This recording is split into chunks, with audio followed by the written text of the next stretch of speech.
Je vais prendre cette occasion pour raconter comment un de mes rêves d'enfant a été brisé. Je devais avoir environ 10 ans, j'étais probablement au cours moyen d'heure, et puis à l'époque, je vivais à Bouda, à l'ouest du Cameroun, avec ma grande sœur qui était ma maman, ou du moins comme ma maman. Et puis, ce qui se passe, c'est que elle m'avait inculqué une règle d'or. La règle était très simple, une règle que la plupart des parents inculquent à leurs enfants. On ne reçoit jamais rien des inconnus et on ne demande jamais rien aux inconnus. Ça, c'est une règle d'or. Moi, je l'avais intégrée et je l'appliquais fidèle à l'esprit d'obéissance que l'enfant que j'étais avait. Et dans ma tête, c'est une règle que tout le monde appliquait.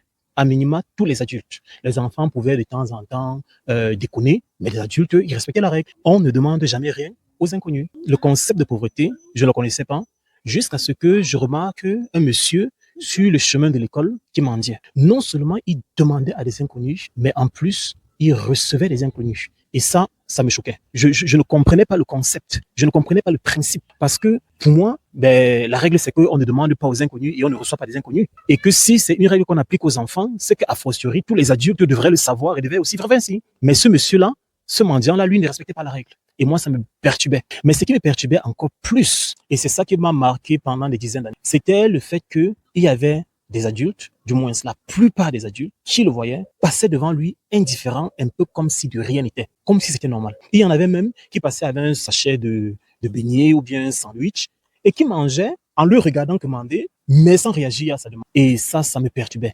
Comment se fait-il que tous ces adultes ne font rien pour réparer cette situation? Parce que c'est pas normal.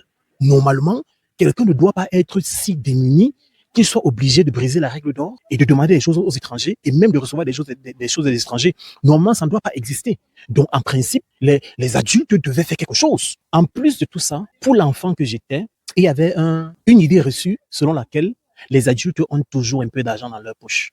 Donc, ça n'existe pas un adulte qui ne donne pas au mendiant parce qu'il n'a pas. Parce qu'un adulte a toujours un peu d'argent sur lui. Ça, c'est obligé. Donc, tous ces éléments mis ensemble ont fait que je décide, quand je serai grand, de mettre fin au problème de pauvreté sur Terre. J'avais décidé que quand je serai grand, je résoudrai ce problème et qu'il n'y aura plus de mendicité. J'éradiquerai la mendicité sur Terre. C'était une décision que j'avais prise vers l'âge de 10 ans. On fait un bond d'environ 3 dizaines d'années. J'ai 40 ans et j'ai compris un peu mieux la vie. La première chose que j'ai compris, c'est que le problème de pauvreté est beaucoup complexe que je pensais quand j'avais 10 ans. En fait, à 10 ans, la définition de pauvreté que j'avais était simple. Elle était si simple que je pouvais l'expliquer en moins de 3 secondes. Top chrono. La pauvreté, c'est quand on est obligé de mendier. Un pauvre, c'est celui qui mendie. Fin de la leçon. Pour moi, c'était ça la pauvreté. Et puis, en grandissant, je me suis rendu compte qu'en fait, la pauvreté, c'est un truc beaucoup plus complexe que ça. Déjà, la pauvreté ne se limite pas au fait d'avoir des ressources insuffisantes, je pense aux ressources matérielles et financières. C'est même pas ça que la pauvreté se limite. C'est un système beaucoup plus complexe qui touche au-delà des ressources matérielles. Ça touche la psychologie, ça touche l'éducation, ça touche la société. C'est systémique même dans une certaine mesure parce que la pauvreté profite à beaucoup de personnes. Il y a des pans de l'industrie qui dépendent de la pauvreté. Et si en un claquement de doigts, on mettait fin à la pauvreté sur Terre, il y a beaucoup d'entreprises qui feront faillite. Parce que leur modèle économique est basé principalement sur la manière que les pauvres s'habillent, sur la manière que les pauvres se nourrissent, sur la manière que les pauvres se divertissent, donc vraiment focalisé et orienté pauvres. Donc en comprenant ça, en grandissant et en comprenant le niveau de complexité qu'il y a dans le problème de pauvreté, je me suis rendu compte que en fait, c'est pas un problème que l'on peut éradiquer si simplement. Il y a quelques années de cela, je lis ma Bible et je tombe sur un verset, une phrase que Jésus dit.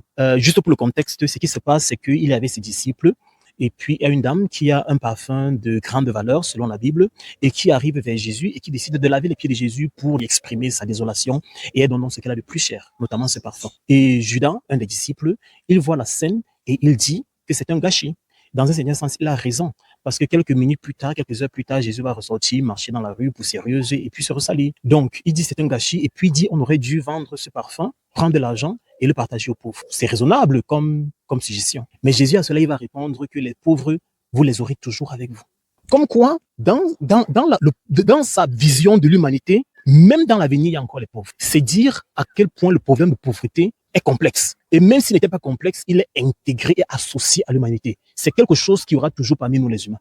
Le problème de pauvreté ou bien la réalité de la pauvreté est quelque chose avec lequel on va devoir faire et vivre à jamais. Ça, c'est Jésus qui le dit. Et ça a contribué à éveiller mon esprit sur le fait que le rêve que j'avais enfant d'éradiquer la pauvreté sur la terre, c'était un rêve d'enfant et qui ne peut que mourir et s'éteindre pendant que l'enfant lui meurt et que l'adulte prend sa place. Donc, comprenant cela, il y a une résolution que j'ai prise parce que si il est très compliqué, voire impossible, de résoudre le problème de pauvreté à l'échelle de l'humanité ou bien à l'échelle d'une société, parce que dans toutes les sociétés, il y a ce problème, dans toutes les sociétés, il y a des mendiants, du moins dans les sociétés qui décident de ne pas cacher leurs mendiants, parce qu'il y a beaucoup de villes qui le font. Donc, dans toutes les sociétés, il y en a. Et s'il est complexe, voire impossible de résoudre le problème de pauvreté à cette échelle-là, à l'échelle individuelle, par contre, ça reste quelque chose de possible. Il y a des personnes qui vont de rien et se construisent et voyagent, font ce voyage-là d'un état et d'une situation de pauvreté vers un état et une situation d'aisance, on va dire. Et